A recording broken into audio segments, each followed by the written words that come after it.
मुमुक्षु जनालागे अध्यात्म चर्चा करोनी बहुलोकजे मेळविती नमस्कार त्या ब्रह्म चैतन्य मूर्ती जयाचा जनी जन्म नामार्थ झाला जयाने सदावास नामात केला जयाच्या मुखी सर्वदा नामकीर्ती नमस्कार त्या ब्रह्म चैतन्य मूर्ती सद्गुरुनाथ महाराज की जय जय जय रघुवीर समर्थ श्रीराम यं ब्रह्मा वरुणेन्द्र रुद्र मरुतस्तुन्वन्ति दिव्यैस्तवैः वेदैः साङ्गपदक्रमोपनिषदैर्गायन्ति यं सामगाः ध्यानावस्थिततद्गतेन मनसा पश्यन्ति यं योगिनो यस्यातन्न विदुःसुरासुरगणा देवाय तस्मै नमः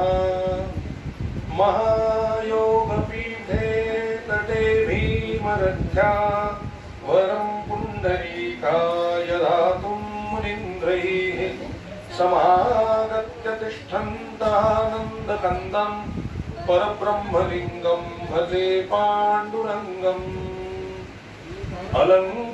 अलंकापुरी पुण्यभूमि पवित्र इथे नाथतो ज्ञान राजा सुपात्र तया ठविता महापुण्य राशी नमस्कार माझा श्री सद्गुरु ज्ञानेश्वरासी कुंडली कवरदा हरि विठ्ठल श्री ज्ञानदेव तुकाराम पंढरीनाथ महाराज की जय सद्गुरुनाथ महाराज की जय जय जय रघुवीर समर्थ वसुदेव सुतं देवं कंसचाणूरमर्दनं देवकी परमानन्दं कृष्णं वन्दे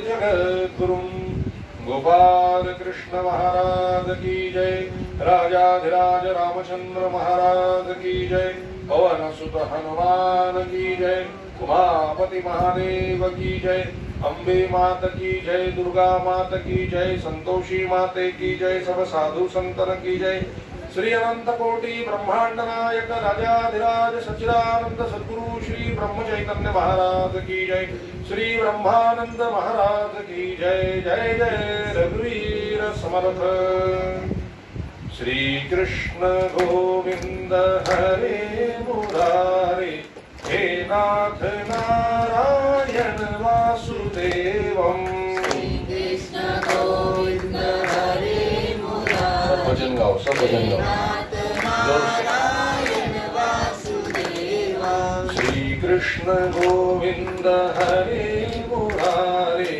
हे नाथ नारायण वासुदेवं श्री कृष्ण गोविंद हरे मुरारे हे नाथ नारायण वासुदेवं प्रद्युम्न दामोदर विश्वनाथ प्रद्युम्न दामोदर विश्वनाथ प्रद्युम्न दामोदर विश्वनाथ प्रद्युम्न दामोदर विश्वनाथ नमामि राधे नमामि कृष्णं नमामि राधे नमामि कृष्णं नमामि राधे नमामि कृष्णं नमामि राधे नमामि कृष्णं श्री कृष्ण गोविंद हरे मुरारे हे नाथ नारायण वासुदेवं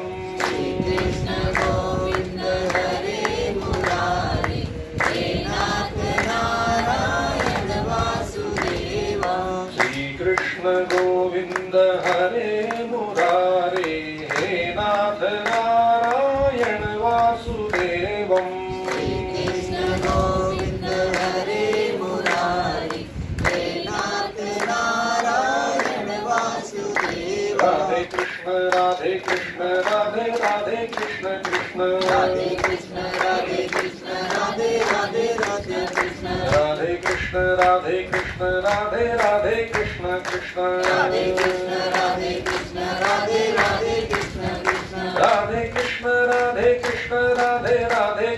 कृष्ण राधे कृष्ण राधे राधे कृष्ण कृष्ण राधे कृष्ण राधे कृष्ण राधे राधे कृष्ण कृष्ण राधे कृष्ण राधे कृष्ण राधे राधे कृष्ण कृष्ण राधे कृष्ण राधे कृष्ण राधे राधे कृष्ण कृष्ण राधे कृष्ण राधे कृष्ण राधे राधे कृष्ण कृष्ण राधे कृष्ण राधे कृष्ण राधे राधे कृष्ण कृष्ण राधे कृष्ण राधे कृष्ण राधे राधे कृष्ण कृष्ण राधे कृष्ण राधे कृष्ण राधे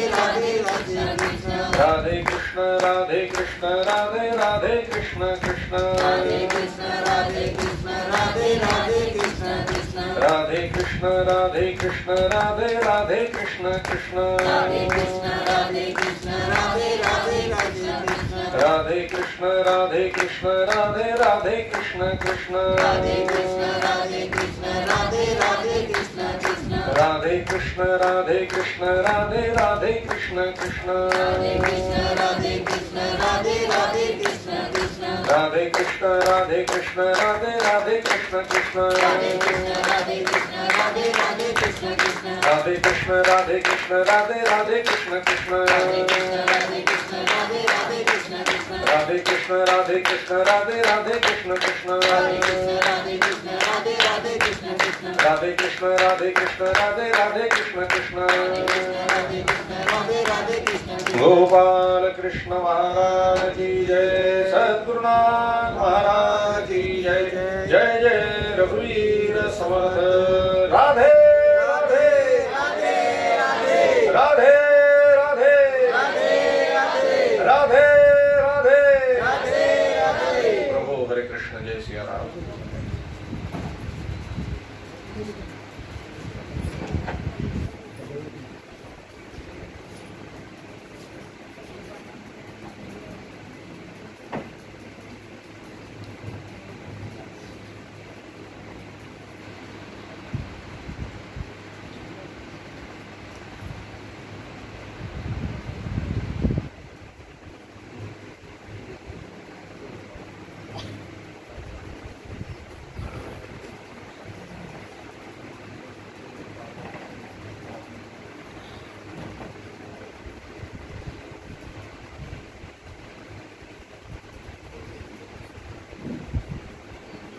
प्रभू सगळ्यांनी आपले डोळे मिटायचे। डोळ्यासमोर श्री क्षेत्र पंढरपूर मुख्य मंदिर परमपिता पांडुरंग परमात्मा यांच्या समोर यायचे। त्यांच्या चरणी असंख्य तुलसीपत्रांनी फुलवायची। त्यांच्या पाठीमागे उभ्या असलेल्या रुक्मिणी माता, सत्यभामा माता, राधा माता यांच्याही चरणी फुलवायचे। पुन्हा परत फिरून परमपिता पांडुरंग परमात्मा यांच्या समोर यायचे। त्यांच्या चरणी आपला मस्तक मत करायचं आणि प्रार्थना करायची। हे प्रभू, हे दयानिधी, या संसार सागरातून लवकर आमचा उद्धार कर। आम्हाला संतती, संपत्ती इत्यादी ऐहिक सर्व सुख प्राप्त होऊ देत आणि दया, क्षमा, शांती, विवेक, वैराग्य, आनंद, उत्साह, प्रेम इत्यादी पारलौकिक सर्व गोष्टी आम्हाला प्राप्त होते। आम्हाला इहलोक आणि परलोक दोन्ही साध्य होते, दोन्ही प्राप्त होते। पांडुरंगा, आम्हाला तुझी अनन्य प्रेममय अशी भक्ती प्रदान कर, तुझं ज्ञान प्रदान कर, तुझं प्रेम प्रदान कर, तुझं नाम प्रदान कर। तुझ्या नामामध्ये गोडी येऊ दे, रस येऊ दे। तुझं गोड नाम अखंड आमच्या मुखामध्ये वसू दे। आमचं आपापसातील निस्वार्थी प्रेम वाढेल असा उपाय करणे आम्हा सगळ्यांना तुझ्या चरणाशी अखंड प्रेमात, अखंड आनंदात, अखंड समाधानात, अखंड एकत्र ठेव। परमपिता पांडुरंग परमात्मा स्मित हास्य करीत आपला उजवा हात आपल्या सगळ्यांच्या मस्तकावर ठेवलाय आणि तथास्तु असा आशीर्वाद दिलाय। तो ग्रहण करायचा, पुन्हा एकदा त्यांच्या चरणी आपलं मस्तक नत करायचं आणि 2 मिनिटं डोळे झाकून स्वस्थ बसायचं आहे।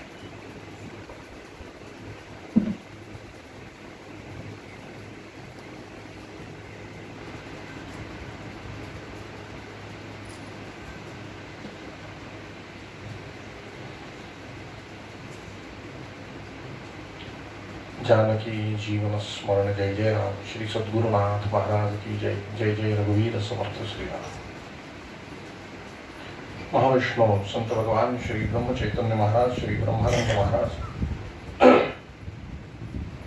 आणि परम पवित्र अशी श्रीमद भागवत कथा ऐकण्याकरता जमलेले सर्वप्रिय भाविक जन,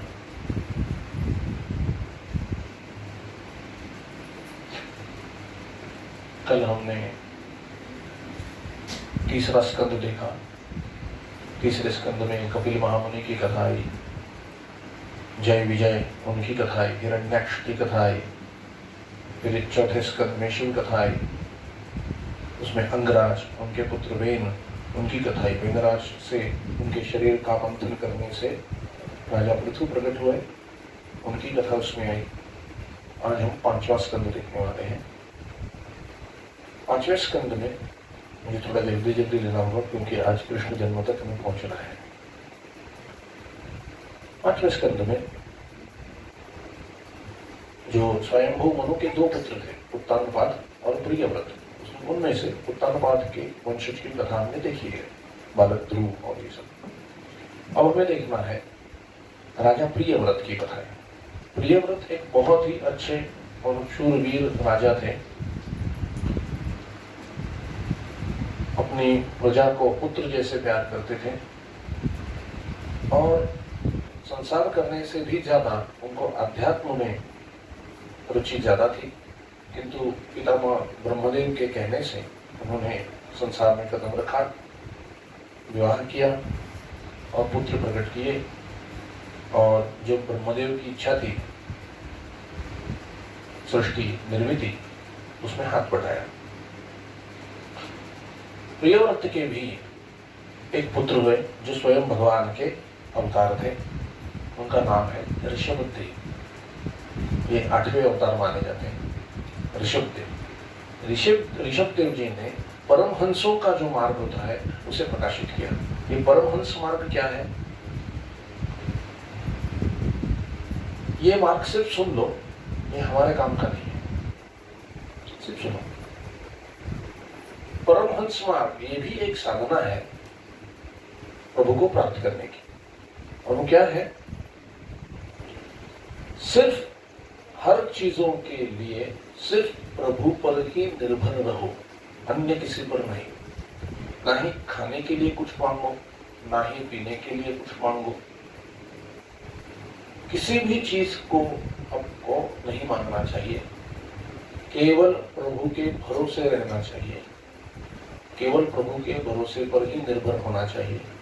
जो प्रभु दे, मिले तो ठीक है, ना मिले तो भी ठीक है। इस तरह से हमारा जो है बर्ताव होना चाहिए। घर बार छोड़ देना चाहिए और जंगल में जाकर रहना चाहिए। परमहंसों का ये मार्ग है। जैसे जन्म लेते वक्त हमारी अवस्था होती है, वैसे ही हमारी अवस्था इसी वक्त भी होनी चाहिए। तन पर एक भी कपड़ा ना हो, मिले तो ठीक है, ना मिले तो पेड़ों के जो पत्ते होते हैं वो पहन लेना चाहिए। और अजगर जैसे जंगल में पड़े हुए होते हैं, बस वैसे ही पड़े रहो। कोई भी कर्म आपको मन, वाणी या शरीर से नहीं करना है।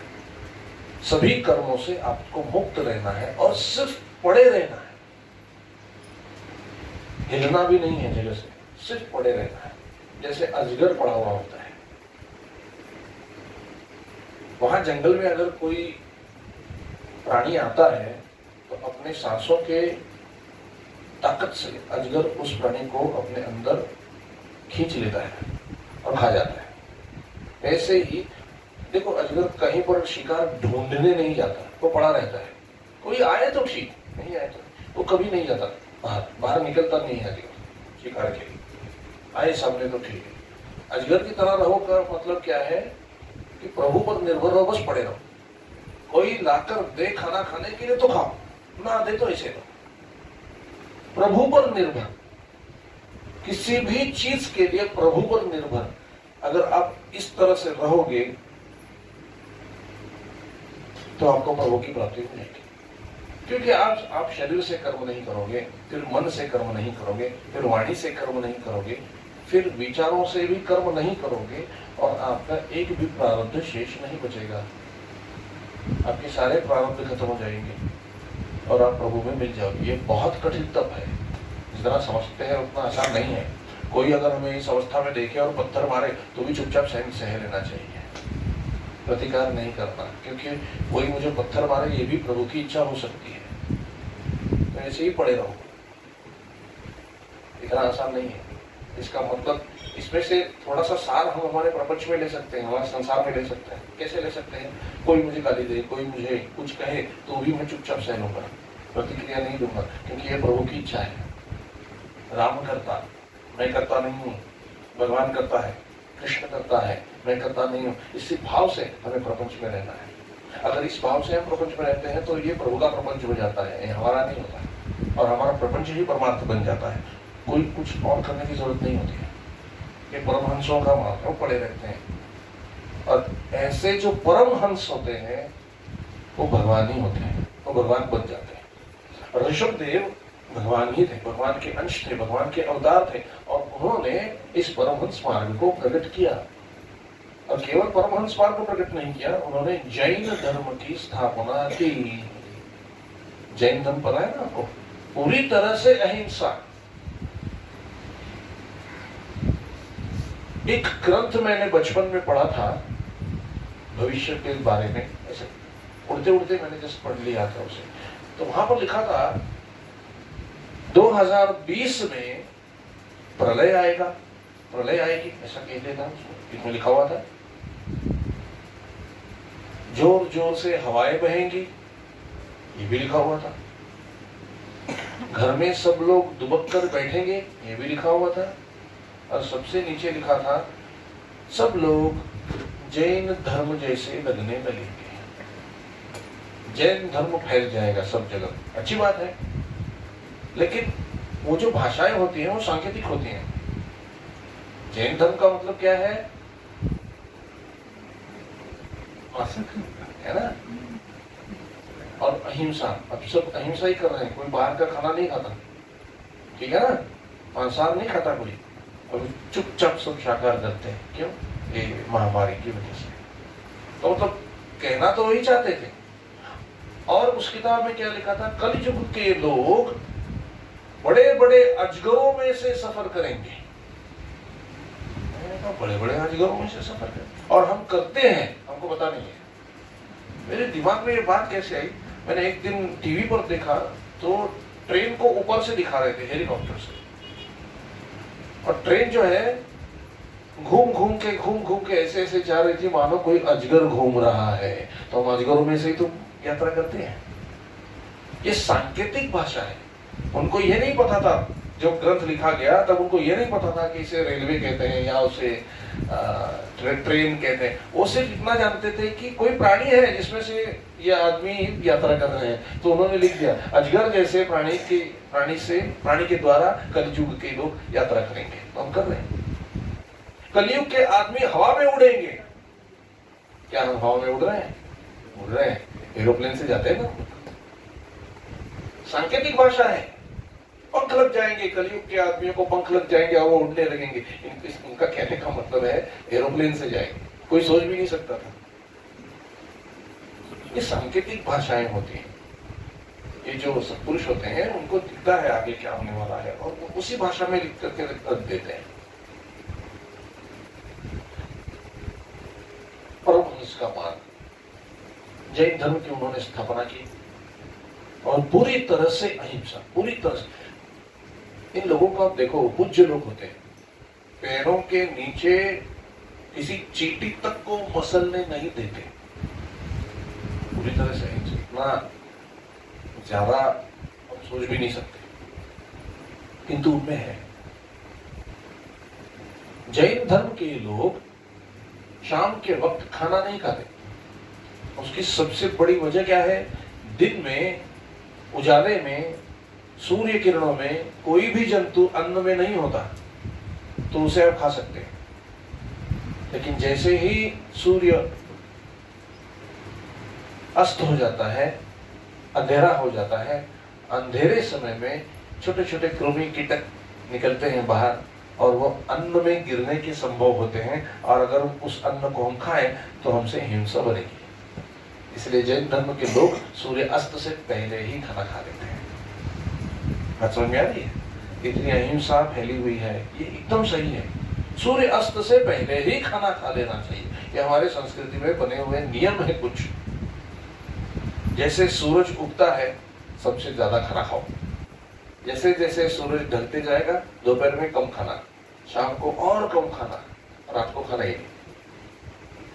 हमारे सभी व्यवहार सूर्य देव के साक्षी से ही होने चाहिए। वही कर्म करो जो सूर्य देव की साक्षी से हो। जिसमें सूर्य देव हो ही नहीं साक्षी, वो कर्म निषिद्ध माना गया है। इसलिए जब सूर्य अस्त हो जाता है कोई भी कर्म नहीं होना चाहिए, इसीलिए रात को लोग सोते हैं। ये कभी किसी ने सोचा है कि हम रात को क्यों सोते हैं, दिन में भी सो सकते हैं? नहीं। सूर्य अस्त होने के बाद कोई भी कर्म करने का विधान नहीं है, इसलिए रात को सोना है। और सुबह सूर्य उदय होने से पूर्व उठ करके सूर्य देव की स्वागत के लिए हमें तैयार रहना है, तब जाके हमारी प्रकृति पूरी तरह से स्वस्थ होगी। ठीक बात है? तो ये नियम हमारी संस्कृति के हैं। अगर ये नियम हम कितना ज्यादा फॉलो करेंगे उतनी हमारी जो तबीयत है वो अच्छी रहेगी। तो उन्होंने परमहंसों का मार्ग दिखाया। परमहंस के मार्ग, अब उन्होंने तो परमहंस का मार्ग दिखा दिया, अब हम हमारे संसार में इस तरह से परमहंस कैसे रह सकते हैं? रह सकते हैं इसी अवस्था में। अब हमारी शादी हो गई है, हमारे संसार है, तो जो हमारे पतिदेव हैं, देखो प्रभु का चिंतन करो और उनके दिए हुए संसार की सेवा करो। क्या कहा गया है?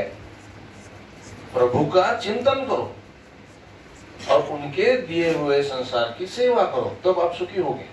हम उल्टा करते हैं, संसार का चिंतन करते हैं और प्रभु की सेवा करने जाते हैं, किंतु प्रभु की सेवा करते करते संसार का ही चिंतन चल रहा होता है। तो प्रभु का चिंतन करो और सेवा संसार की करो। और सेवा क्यों करो? सेवा करने में क्या है? ये प्रभु का संसार है, ये मेरा नहीं है, ये उनका है। हम इस प्रपंच के ट्रस्टी हैं, हम इसके मालिक नहीं है, मालिक वो है। और जिस दिन हम अपने प्रपंच के मालिक हम खुद को समझ बैठेंगे, उस दिन सब सुख दुख उठाना पड़ेगा। और जिस दिन हमने अपने आप को इस प्रपंच के ट्रस्टी समझ लिए, तो हमें कोई भी दुख तकलीफ नहीं होगी, क्योंकि मालिक तो वो है, हमारा काम तो उनको बताना है बस। ट्रस्टी हो जाओ, तुम्हारे साक्षी से सब कर्म होने दो, कर्म के कर्ता मत बनो। अगर कर्ता नहीं बनोगे तो भोक्ता भी नहीं बनोगे, और फिर सुख दुख से परे रह पाओगे। ये परमहंस मार्ग है। हम हर एक चीज में जो है इन्वॉल्व हो जाते हैं, कर्ता हो जाते हैं, हर एक चीज के कर्ता हो जाते हैं। इसी से हमें हर एक चीज की तकलीफ होती है। किसी भी चीज का कर्ता मत बनो और किसी भी चीज का भोक्ता मत बनो, केवल साक्षी से कर्म करो। इसका मतलब यह नहीं है कि आपको कर्म नहीं करना है, कर्म करना है, किंतु साक्षी भाव से कर्म करना है। साक्षी भाव क्या होता है? ये उनकी दी गई सेवा है। मेरे संसार में मैं जो भी कर्म करूंगा वो हर एक कर्म मैं उनकी प्राप्ति के लिए, उनकी प्रसन्नता के लिए, प्रभु के लिए ही मैं करूंगा। इसे कहते हैं साक्षी भाव। और यही कर्म दिव्य होगा जो प्रभु के लिए किया जाएगा। बाकी कर्मों की कोई गिनती भी नहीं होगी। उन सब कर्मों का आपको फल भोगना पड़ेगा। किन कर्मों का फल आपको भोगना नहीं पड़ेगा? जो कर्म आप प्रभु के प्रसन्नता के लिए करते हो, उन कर्मों का आपको फल नहीं भोगना पड़ेगा, क्योंकि उसको फिर प्रभु भोग लेंगे जो भी देना है। प्रभु को हम भोग लगाते हैं ना, भगवान को हम भोग लगाते हैं। किस चीज का भोग लगाना होता है? हमारे कर्मों का भोग लगा दो। अगर हम अपने कर्मों का भोग लगा देंगे तो उसके फल की इच्छा भी नहीं बचेगी, क्योंकि कर्म तो अर्पण कर दिया, फल कैसे? जो भी फल आएगा भला बुरा उनकी इच्छा से आएगा, तो हमारे दुख मिट जाएंगे। हम कर्ता भी बनते हैं, इसलिए भोक्ता बनना पड़ता है। अगर कर्ता ही नहीं बनेंगे तो भोक्ता भी नहीं बन पाएंगे। तो ये परमहंस का मार्ग है जो ऋषभ देव जी ने इस संसार में प्रकट किया। फिर परमहंसों का मार्ग प्रकट करने के बाद उन्होंने राज्य संभाला, थोड़े वर्ष उन्होंने राज्य किया, और 100 पुत्रों को जन्म दिया। जब सब पुत्र बड़े हो गए तो सबसे जो बड़े बेटे थे राजा भरत, उनको राज्य दिया और पुत्रों को नसीहत दी, समझाया ये संसार नश्वर है, इस संसार नश्वर है, इस नश्वर संसार में कोई भी चीज परमानेंट नहीं है, ना सुख कायम है ना दुख कायम है, कोई नहीं है। सुख भी नहीं ठहरेगा, दुख भी नहीं ठहरेगा, आपका एक विचार भी नहीं ठहरेगा। देखो, एक विचार हमारे मन में उत्पन्न होता है, हम उससे क्रिया करके बैठ जाते हैं और सुखी और दुखी होते हैं। अगर हम क्रिया न करते हुए कुछ क्षण के लिए उस विचार, जो भी विचार मन में उत्पन्न हो रहा है, उसको साक्षी करके खाली बैठ जाएंगे, कुछ नहीं करेंगे, तो कुछ क्षण के बाद वो विचार मन में नहीं रहने वाला। और जो आप आगे कृति करके, क्रिया करके जो भोगने वाले थे, उससे बच जाओगे। कोई चीज इस संसार में नहीं टिकती, कुछ देर के लिए आती है, कुछ देर के बाद चली जाती है। पहले जो हमारी परिस्थिति थी 10 साल पहले, क्या वो है अभी? नहीं है। आज जो परिस्थिति है, क्या वो कल रहेगी? नहीं रहेगी। यहाँ पर इस संसार में कोई भी चीज टिकती नहीं है। यही संसार का वैशिष्ट्य है, कुछ नहीं टिकेगा, कुछ नहीं टिकेगा। ये शरीर भी आया है, जन्म लेके आया है ये शरीर, यह भी 50 साल, 60 साल, 70 साल, 80 साल, जो भी इसकी एक्सपायरी डेट है, वो प्रिंट होके आई हुई है। जैसे ही वो डेट पूरी हो जाएगी, ये शरीर भी छूट जाएगा। तो करना क्या है हमें? ये शरीर भी हमारा नहीं है। जब तक यह शरीर है तब तक ऐसे कर्म करो कि दोबारा कोई भी शरीर ग्रहण करने का, धारण करने का हमें जरूरत ही नहीं पड़े, धारण करने की जरूरत ही नहीं पड़े, हम मुक्त हो जाए। मुक्त होने के लिए ये शरीर प्रदान किया गया है, बस यही कर्म है। इसे अपना मानकर बैठ जाओगे तो कुछ नहीं कर पाओगे, मोह में फंस जाओगे, अंधे हो जाओगे, डूब जाओगे और 84 लाख योनियों में घूमना पड़ेगा। इसे भगवान ने दिया हुआ है और वो उसे वापस करना है। ये खाली हमें इसका उपभोग करने के लिए मिला है। तो जितना भी समय हमारे पास है, वो सारा समय प्रभु चिंतन में लगा करके मुक्त हो जाओ। मुक्ति के लिए ये मिला हुआ है। इससे कुछ और करने जाओगे तो फंस जाओगे। ये सब उद्देश्य कौन कर रहा है? ऋषभ देव कर रहे हैं अपने पुत्रों को कि संसार के कर्म करो, किंतु साक्षी भाव से करो, उसमें लगे रहे मत रहो। उसमें अगर लग जाओगे, मन से उस कर्मों से चिपक जाओगे, तो फिर उससे निकलना बड़ा कठिन हो जाएगा। अटैच मत हो जाओ, किसी भी कर्म से अटैच नहीं होना है। देखो, हम खाना बनाते हैं, कितनी उसमें अटैचमेंट होती है। हम कोई मेहमान आए और हम खाना बनाए, खाना बनाने के बाद वो सामने वाला खाना खा रहा है और वो कुछ नहीं बोल रहा है, तो हम 2 से 3 बार पूछेंगे, कैसा खाना बना है? दाल अच्छी बनी है? देखो, चावल अच्छे बने हैं? भात अच्छा हुआ है? देखो, पूछते हैं कि नहीं पूछते? सामने वाला हाँ अच्छा बना है, वो थोड़ी बोलने वाला है बुरा है। ये क्या है? उस कर्म से हम चिपक गए हैं। हमें उसकी प्रशंसा सुननी है। हमें आसक्ति किससे है? उस रसोई से नहीं है। हमें आसक्ति हमसे है, खुद से, देह बुद्धि।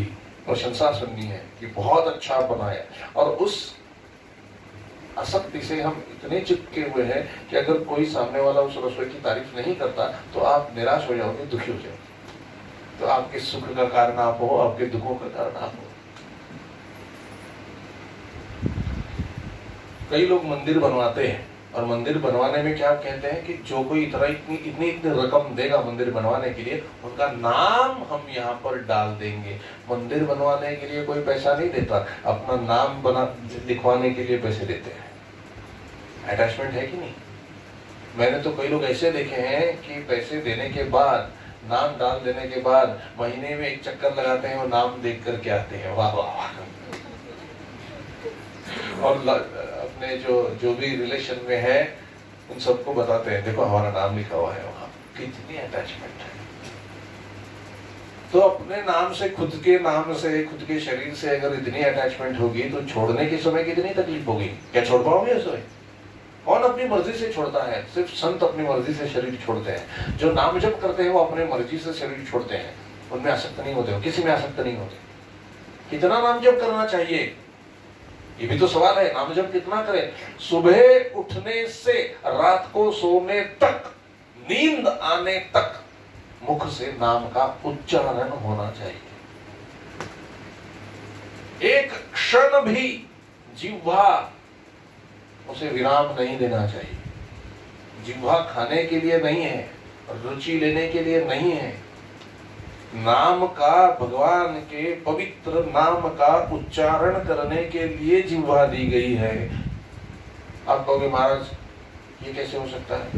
देखो, मनुष्य जन्म में और बाकी सब 84 लाख योनियों में क्या फर्क है? 84 लाख योनियों में हम भगवत की प्राप्ति नहीं कर सकते, भगवान प्राप्ति नहीं कर सकते, भगवत प्राप्ति नहीं हो सकती, और केवल मनुष्य जन्म में हो सकती है। क्यों? क्योंकि मनुष्य जन्म में एक गुण ऐसा है जो 84 लाख योनियों में नहीं है, और वो क्या है? वाणी। कोई प्राणी बोल पाता है क्या? सिर्फ मनुष्य बोल पाता है, और वो क्या बोलता है दिन भर? जो बोलना चाहिए वो नहीं बोलता, संसार के गप्पे लड़ाता है। बोलना क्या चाहिए? ओम नमः शिवाय, ओम नमः शिवाय, ओम नमः शिवाय, श्री राम जय राम जय जय राम, श्री राम जय राम जय जय राम, ओम नमो भगवते वासुदेवाय, ओम नमो भगवते वासुदेवाय, ओम नमो भगवते वासुदेवाय। जपो राधे राधे राधे राधे राधे राधे बोलो, ये बोलना चाहिए। तब जाके जिह्वा का यही काम है, तब जाके रस आएगा हर एक चीज में।